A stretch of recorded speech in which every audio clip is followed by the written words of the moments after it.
Death Comes at the End, written by the Queen of Mystery, Agatha Christie. Chapter 1. Second month of inundation, 20th day.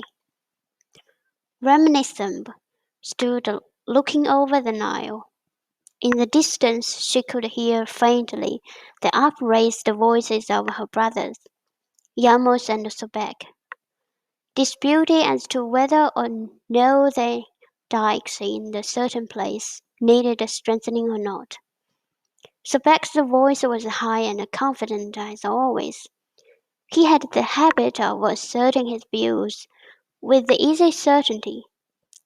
Yama's voice was low and grumbling in tone. It expressed doubt and anxiety. Yamos was always in a state of anxiety over something or other. He was the eldest son, and during his father's absence on the northern estate, the management of the farmlands was more or less in his hands. Yamos was slow, prudent, and prone to look for difficulties where none existed.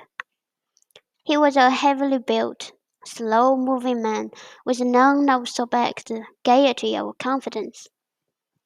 From her early childhood, Reniston could remember hearing these elder brothers of hers arguing in just those self-same accents. It gave her suddenly a feeling of security. She was at home again. Yes, she had come home. Yet as she looked once more across the pale shining river, her rebellion and pain mounted again. Kay, her young husband, was dead. Kay with his laughing face and his strong shoulders. Kay was with Osiris in the kingdoms of the dead. And she, Renisem, his dearly loved wife, was left desolate. 8 years they had had together. She had come to him as little more than a child, and now she had returned widowed, with Kay's child, Tetty, to her father's house. It seemed to her at this moment as though she had never been away. She welcomed that thought. She would forget these 8 years, so full of unthinking happiness, so torn and destroyed by loss and pain. Yes, forget them. Put them out of her mind. Become once more Renisem.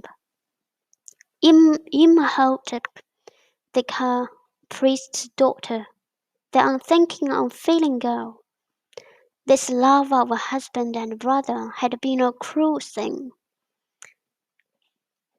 deceiving her by its sweetness. She remembered the strong bronze shoulders, the laughing mouth. Now Kay was embalmed, swathed in bandages, protected with the amulets in his journey through the other world. No more Kay in this world to sail on the Nile, and catch fish, and laugh up in the sun whilst she, stretched out in the boat with the little Tet on her lap, laughed back at him. Renisem thought, I will not think of it. It is over. Here I am at home. Everything is the same as it was. I, too, shall be the same presently. It will all be as before.